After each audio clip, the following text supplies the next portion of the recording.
اس کی پہلی اور دوسری آیت پڑھیں گے. یہاں پر لکھا ہے لیکن اندو ہینگن کی تیرگی جاتی رہے گی. اس نے قدیم زمانہ میں زبلون اور نفتالی کے علاقوں کو ذلیل کیا، پر آخری زمانہ میں قوموں کے گلیل میں دریا کی سمت یردن کے پار بزرگی دے گا. جو لوگ تاریکی میں چلتے ہیں انہوں نے بڑی روشنی دیکھی، جو موت کے سایہ کے ملک میں رہتے ہیں ان پر نور چمکا. یہ ہے مسیح کی حقیقت کہ جو موت کے سایہ کی وادی میں رہتے ہیں ان پر بڑا نور چمکا. اور اسی بات کو میں ابتدا میں جب زبور ختم ہوا تو ذکر کر رہا تھا کہ یہ نجات کا کام مردہ لوگوں کے لیے کیا گیا، جو اپنے آپ کو گناہ میں مردہ سمجھتے ہیں، جو موت کے سایہ کی وادی میں ہیں ان پر نور چمکا.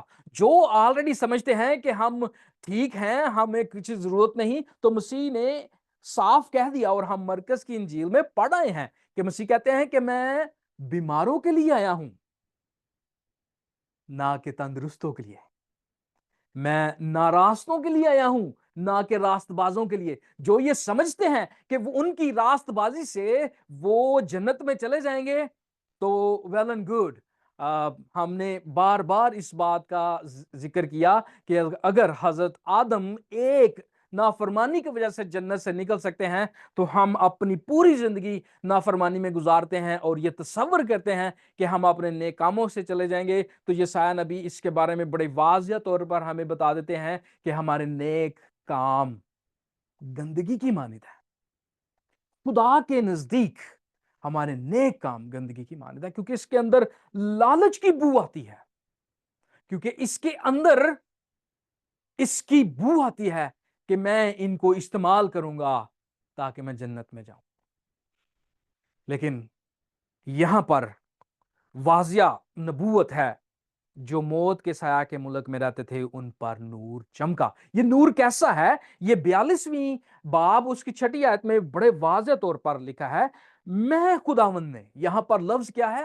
میں خداوند نے. اور خداوند جو ہے لفظ ہم پڑھ آئے ہیں مرکز اس کے پہلے باب اور اس کی دوسری آیت میں یہ حضرت یحییٰ فرماتے ہیں کہ مسیح یسوع خداوند ہے، جس کا مطلب ہے یہوہ خداوند. تو یہاں پر پھر آپ کو یہوہ خداوند پرانے عہد نامے میں بات کرتے ہوئے کہتا ہے میں خداوند نے تجھے صداقت سے بلایا، میں ہی تیرا ہاتھ پکڑوں گا، تیری حفاظت کروں گا اور لوگوں کے عہد اور قوموں کے نور کے لیے تجھے دوں گا. یہاں پر مسیح جب اپنے آپ کو آ کر بتاتے ہیں کہ میں نور ہوں تو یہ اس پیشن گوئی کا ذکر ہے کہ یہ قوموں کے لیے نور ہے. اور پھر اسی طرح 49ویں باب کی 6 آیت، ہاں خداوند فرماتا ہے کہ یہ تو ہلکی سی بات ہے کہ تو یعقوب کے قبائل کو برپا کرنے اور محفوظ اسرائیلیوں کو واپس لانے کے لیے میرا خادم ہو، بلکہ میں تجھ کو قوموں کے لیے نور بناؤں گا. مرکز کی انجیل میں ایک بڑی اہم ترین حقیقت مسیح کے بارے میں ہے کہ وہ خادم ہے، وہ خدمت کرنے آیا ہے، وہ اپنی جان دینے آیا ہے نہ کہ لینے. مسیح یسوع یہاں پر واضح طور پر ان کے بارے میں بتایا گیا کہ تو میرا خادم ہو. اور یسایہ 53 باب ہم نے بار بار اس کو پڑھا ہے، اس میں بھی مسیح کو خادم ہی کے طور پر جانا جاتا ہے. اور یہ نبوتیں بالکل مسیح کے بارے میں برحق ہیں کہ وہ خادم ہے، کیونکہ وہ ہماری خاطر جان دیتا ہے.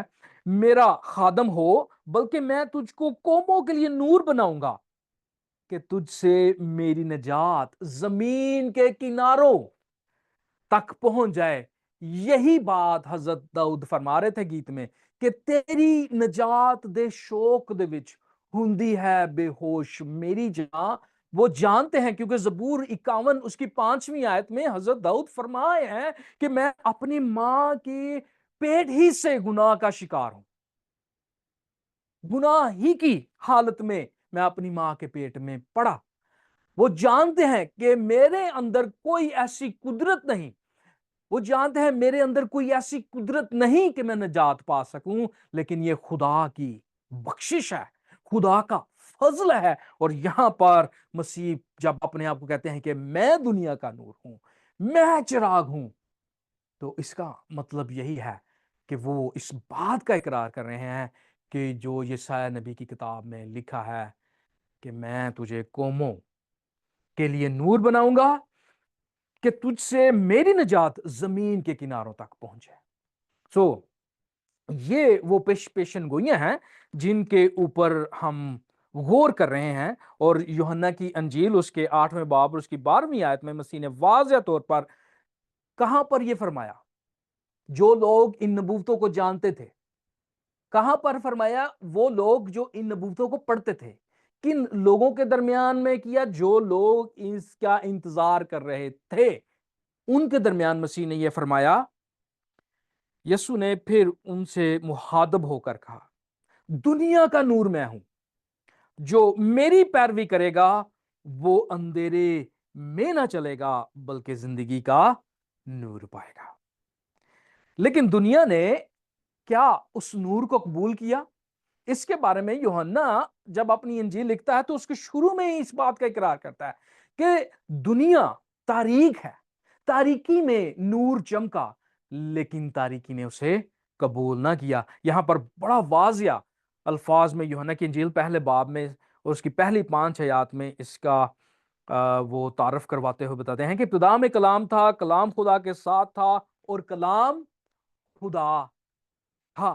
یہی ابتدا میں خدا کے ساتھ تھا، سب چیزیں اس کے وسیلہ سے پیدا ہوئیں، اور جو کچھ پیدا ہوا اس میں سے کوئی چیز بھی اس کے بغیر پیدا نہیں ہوئی۔ اس میں زندگی تھی اور وہ زندگی آدمیوں کا نور تھی، اور نور تاریکی میں چمکتا ہے اور تاریکی نے اسے قبول نہ کیا۔ یوحنا ہی کی کتاب اس کے 5ویں باب اور اس کی 39ویں اور 40ویں آیت میں مسیح یسوع واضح طور پر ان کو پکڑتے ہیں، ان کو بار کرواتے ہیں جو اس کتاب کو پڑھتے ہیں۔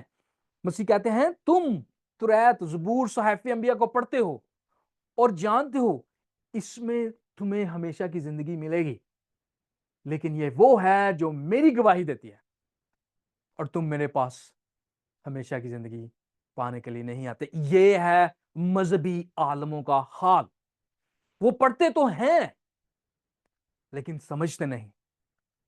اسی لیے پچھلے ہفتے ہم نے جب بات کی پیشن گوئی کے بارے میں تو یسایہ نبی فرماتا ہے کہ وہ پڑھیں گے لیکن وہ سمجھیں گے نہیں، کیونکہ ان کے دلوں پر اور آنکھوں پر اور ذہنوں پر جو ہے وہ چربی چھائی ہوئی ہے، ایک پردہ ہے، اور وہ پردہ کیا ہے؟ تکبر کا، غرور کا، اور وہ نہیں سننا چاہتے۔ اسی لیے مسیح یسوع نے بتایا کہ تم چراغ دان ہو، اپنے شاگردوں کو وہ بتا رہے ہیں کہ تم چراغ دان ہو، اس میں نور رکھوں گا اور اس نور سے پھر سب چیزیں روشن ہو جائیں گی۔ تو وہ کیسے روشن ہوں گی؟ اگر آپ نے اس آیت کو غور سے پڑھا ہو، سنا ہو، تو آپ دیکھیں گے 22ویں آیت میں یہاں پر ایک بڑی واضح بات ہے اور بڑی سمجھنے والی بات ہے۔ کیا ہے؟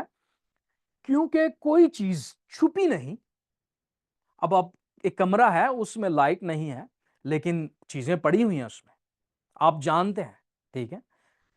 یہ حصہ ایک کمرہ جس میں لائٹ نہیں ہے لیکن چیزیں موجود ہیں، اس کو پرانا عہد نامہ یہاں پر ہم تصور کر سکتے ہیں، جہاں پر پیشین گوئیاں دی گئیں لیکن ان کا انتظار ہو رہا تھا کہ نور دنیا میں آئے، چراغ آئے، اور جب وہ آئے تو ساری پیشن گوئیاں واضح ہو جائیں گی۔ یہاں پر کیا لکھا ہے؟ کیونکہ کوئی چیز چھپی نہیں مگر اس لیے کہ ظاہر ہو جائے۔ اس لیے خدا نے پیشن گوئیاں دی تھی ایک وقت کے تک، وہ ان کا وہاں پر رہنا ضرور تھا، لیکن جب مسیح نے آنا تھا تو نور جب ان کے اوپر پڑتا ہے تو وہ چمک اٹھتی ہے، اور اسی کا حال وہ چراغدان کی بدولت کرتا ہے. اور اس کے بارے میں پطرس رسول بڑی خوبصورت بات جو ہے وہ ہمیں بتاتے ہیں اپنی اس کتاب، اپنی پہلے کتاب میں وہ اس بات کا خوبصورت طریقے سے ذکر کرتے ہیں. پطرس کا خط اس کا پہلا خط ہے اور اس کا پہلا باب ہے اور اس کی 10 سے 12ویں آیت تک بڑی خوبصورت بات اس بات کو ظاہر کرتی ہے کہ جو چیزیں موجود تھیں ان کے اوپر روشنی نہیں تھی، وہ نظر نہیں آتی تھی، لیکن جب نور آئے گا تو وہ ظاہر ہو جائیں گی. اور اس کو وہ اس طرح بتاتے ہیں، اسی نجات کی بابت ان نبیوں نے، ٹھیک ہے، جو چیزیں رکھی ہوئی تھی کمرے میں، ان نبیوں نے بڑی تلاش اور تحقیق کی جنہوں نے اس فضل کے بارے میں جو تم پر ہونے کو تھا یہ ہم پر ہوا ہے نبوت کی. انہوں نے نبوتیں کی جن کا آج ہم ذکر کر رہے ہیں. انہوں نے اس بات کی تحقیق کی. کیا کی تحقیق کی کہ مسیح کا روح جو ان پر تھا اور پیشتر سے مسیح کے دکھوں کی اور ان کے بعد کے جلال کی گواہی دیتا تھا، وہ کون سے اور کیسے وقت کی طرف اشارہ کرتا تھا، ان پر یہ ظاہر کیا گیا کہ وہ اپنی خدمت نہیں بلکہ تمہارے لیے یہ باتیں کہا کرتے تھے، جن کی خبر اب تم کو ان کی معرفت ملی. یہ جو آج ہم نے پیشین گوئیاں کی، یہ ان کی معرفت ہم کو خبر ملی ہے جنہوں نے روح القدس کے وسیلے سے جو آسمان پر سے بھیجا گیا تم کو خوشخبری دی، اور فرشتے بھی ان باتوں پر غور سے نظر کرنے کے مشتاق ہیں. کیسی زبردست بات ہے. اور پھر وہ زبور کی بات کہ تیری نجات دے شوق دے وچ ہندی ہے بے ہوش میری جان. جب ہم اس باتوں کو دیکھتے ہیں تو ہم حیران ہو جاتے ہیں، ہم کھو جاتے ہیں کہ یہ کیسی زبردست بات ہے اور ہم پر یہ کیسا فضل ہوا ہے کہ ہم ان باتوں کو سیکھ رہے ہیں. اگلی آیت میں ہم دیکھتے ہیں اور وہ ہے کہ بتایا گیا ہے 24ویں آیت میں کہ تم خبردار رہو کیا سنتے ہو. اگر آپ اس بات کو سیکھنا چاہتے ہیں تو ہم اس کو سیکھیں گے باغ عدن میں. باغ عدن میں کیا سکھایا گیا آدم اور حوا کو شیطان نے کہ تم خدا کی مانند ہو جاؤ گے. یہ تکبر، یہ ہمارے اندر فخر، غرور، گمنڈ،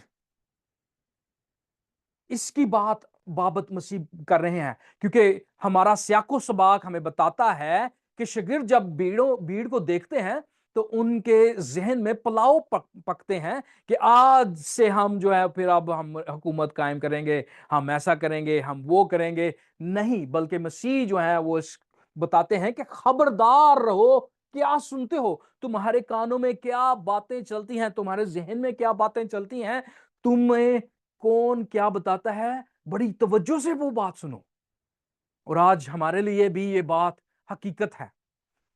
شیطان نے آدم اور حوا سے باتیں کی اور ان کو کہا کہ تم خدا بن جاؤ گے، اس کی مانند ہو جاؤ گے. آج بھی آپ دیکھیں جو بھی لوگ مسیح کے بغیر ہیں وہ کیا بننا چاہتے ہیں؟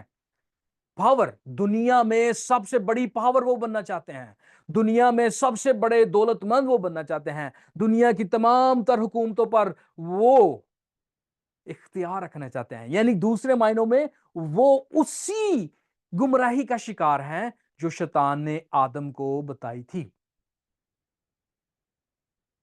لیکن آپ کو اگر گزشتہ ہفتے میں مختلف صحافی اس بات کو بھی جو ہے وہ کرتے ہوئے نظر آئیں گے ذاکر نائک کے بارے میں کہ ذاکر نائک نے ایئرپورٹ پر کہا کہ میں تو اسٹیٹ وزٹر ہوں، اسٹیٹ نے مجھے بلایا ہے، میرا کون وزن چیک کرے گا، میرا کون کوئی کیا چیک کرے گا. یعنی کہ اس کے اندر ایک خیال تھا، ایک غرور تھا کہ میں وزٹر ہوں، مجھے کوئی نہیں چیک کرے گا، میں ایک خاص بندہ ہوں. لیکن یہاں پر ہم دیکھتے ہیں کہ جو حلیمی کی طرف لوگ آتے ہیں، جو حلیمی اپنے اندر رکھتے ہیں، وہ ایسی باتیں نہیں سوچتے. اور یہی بات یسوع مسیح کے ساتھ ہوئی جب وہ بپتسمہ لے کر بیابان میں گیا اور شیطان نے اس کے کان میں باتیں ڈالی کہ تو خدا کا بیٹا ہے، تو یہ کر سکتا ہے، تو وہ کر سکتا ہے. لیکن مسیح نے کیا کہا کہ اے شیطان دور ہو. اسی طرح مسیح یسوع اپنی تعلیم دینے وقت متی کی انجیل مشہور ترین واز، اور یہ اگر کوئی مسیحی مسیح کی شریعت کو جاننا چاہتا ہے تو وہ متی 5، 6، 7 پڑھے. یہ تینوں ابواب مسیح کی شریعت کو بڑے واضح طور پر بیان کرتے ہیں. اور یہاں پر 5ویں باب اور اس کی 5 سے 8ویں آیت میں ہمیں بڑی خوبصورت بات نظر آتی ہے حلیمی کے بارے میں، سننے کے بارے میں، اس خدا پر ایمان لانے کے بارے میں. کیا ہے؟ مبارک ہیں وہ جو حلیم ہیں کیونکہ زمین کے وارث ہوں گے. مبارک ہیں وہ جو راست بازی کے بھوکے اور پیاسے ہیں کیونکہ آسودہ ہوں گے. مبارک ہیں وہ جو رحم دل ہیں کیونکہ ان پر رحم کیا جائے گا. مبارک ہیں وہ جو پاک ہیں کیونکہ وہ خدا کو دیکھیں گے. یہ ہے مبارک بادیاں.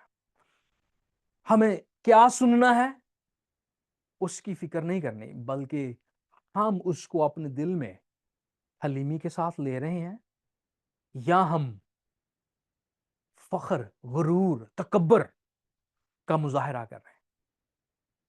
اسی لیے تو حضرت داؤد فرماتے ہیں کہ تیری نجات دے شوق دے وچ ہوندی ہے بے ہوش میری جان. یعنی کہ وہ سمجھتا ہے کہ میں کچھ بھی نہیں، لیکن میرے ساتھ کیا ہوا، میں اس وجہ سے اپنی ہوش کھو بیٹھا ہوں. لیکن یعنی کہ میرے پاس کچھ نہیں ہے میں بیان کر سکوں کہ میری اس وجہ سے مجھے نجات ملی.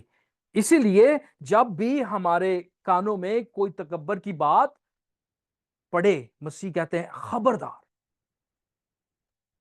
کہ تم کیا سنتے ہو، اس کے اوپر غور کرنا ہے.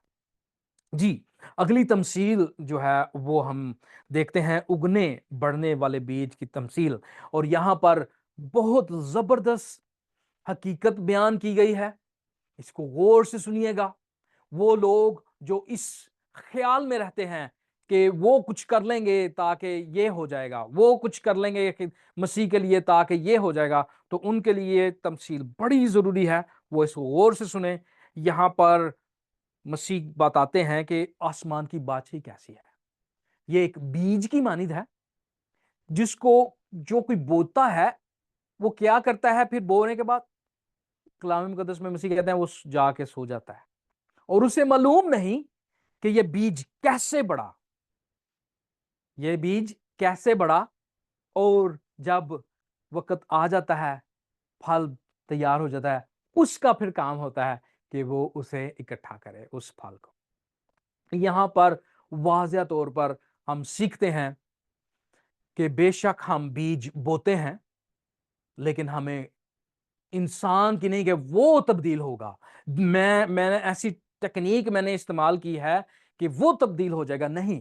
ہمیں انتظار کرنا ہے خداوند کے اوپر، اور پھر کیا کرنا ہے، جب خداوند اسے اپنے پاس بلائے گا، جب خداوند اسے اس حقیقت کو دکھائے گا، تو پھر ہم اس بھائی کو ریسیو کریں گے، اس پھل کو جس کو خداوند نے اکٹھا کیا اس کو ریسیو کریں گے. اسی طرح یہ آسمان کی بادشاہی ہے. اسی طرح ہم خداوند کے کلام کو دوسروں تک لے جا سکتے ہیں.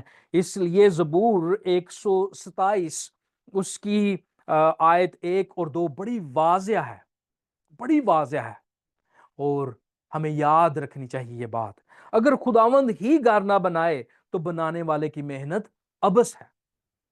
اگر خداوند ہی اس بیج کو تنا نہ دے، جڑ نہ دے، تو بیج بونے والے کی محنت ابس ہے. اگر خداوند ہی شہر کی حفاظت نہ کرے تو نگہبان کا جاننا ابس ہے.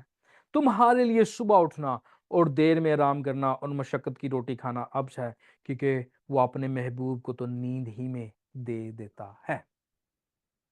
وہ سوتا ہے اور جب آتا ہے تو اسے نہیں معلوم کہ کیسے اس کو پھل لگا ہے، اس کا کام ہے اس کو سمیٹنا. اس میں بہت ساری باتیں ہم سیکھ سکتے ہیں.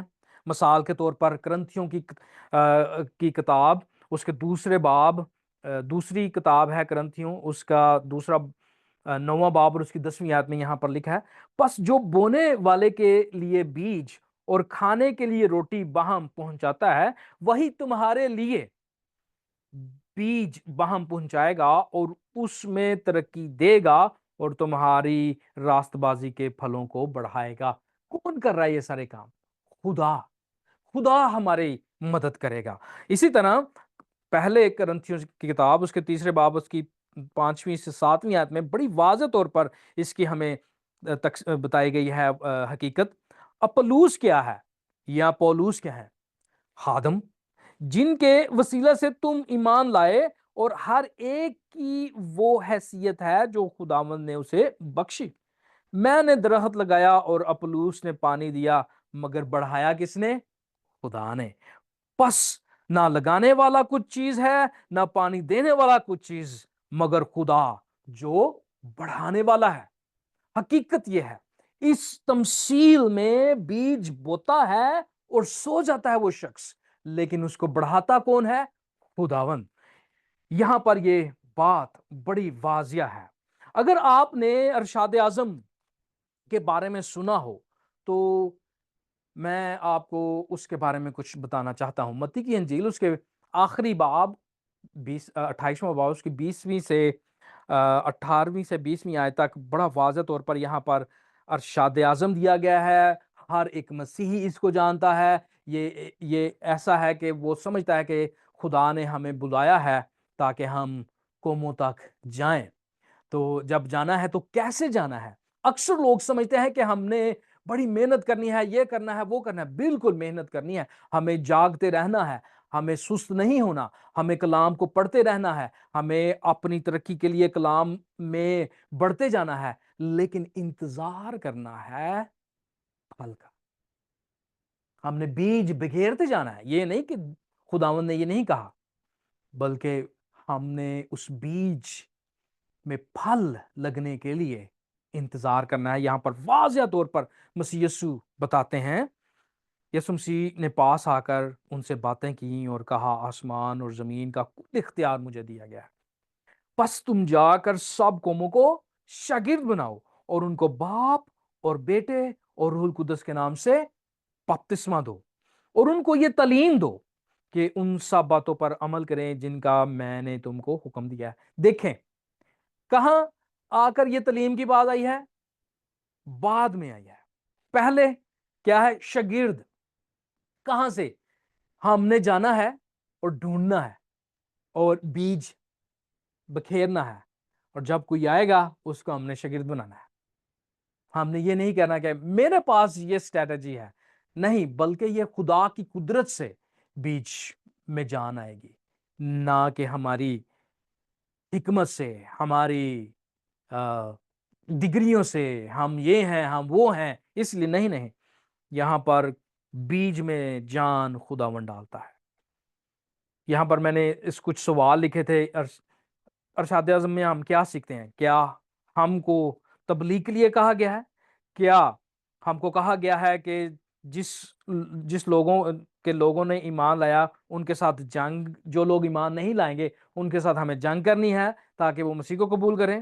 کیا ہم کو کہا گیا ہے کہ ایسے طریقے ڈھونڈو جس کے وسیلہ سے تم لوگوں کو مسیحیت میں لا سکو؟ نہیں، نہیں، بلکہ ہمیں خداوند پر انتظار کرنا ہے، اس نے یہ سب کچھ کرنا ہے۔ ہم نے کیا کرنا ہے؟ ہم نے وفاداری کے ساتھ بیج بونا ہے اور انتظار کرنا ہے۔ نہیں، بلکہ ہم کو بلایا گیا کہ ہم ساری دنیا کے اقوام میں جائیں، اور جن کو خدا نے تیار کیا ہے وہ آپ خود مل جائیں گے۔ ہم نے ان کو شاگرد بنانا ہے، لیکن ایک کام یاد رکھنا ہے، ہر وقت ہمیں تیار رہنا ہے۔ اگر آپ تیار نہیں ہوں گے، خدا پاک ان لوگوں کو ان کے پاس بھیج دے گا جو تیار ہوں گے۔ یہ حقیقت ہے، یہ حقیقت ہے اس تمثیل کی۔ آئے ہم اگلی تمثیل پر چلیں گے، رائی کے دانے کی تمثیل بڑی اہم اور بڑی واضح اور جامعہ، اور یہ ان دونوں تمثیلوں کا نچوڑ ہے۔ پہلی تمثیل میں ہم نے کیا سیکھا؟ کہ خداوند یسوع مسیح نور ہے اور وہ قوموں کے لیے نجات ہے، اور یہاں پر پھر دوسری تمثیل میں ہم نے سیکھا کہ مسیح یسوع ہمیں استعمال کرتا ہے بیج بونے کے لیے، اور خود وہ زندگیوں کو تبدیل کرتا ہے۔ کوئی بھی اس قابل نہیں کہ کسی کو تبدیل کر سکے، صرف خدا کی ذات ہے۔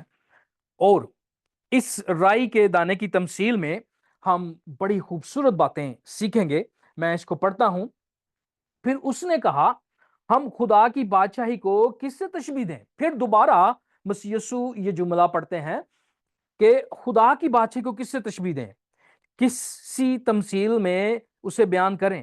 31ویں آیت، وہ رائی کے دانے کی مانند ہے جو زمین میں بویا جاتا ہے، تو زمین کے بھی سب بیجوں سے چھوٹا ہے۔ یہاں پر بات کیا ہے؟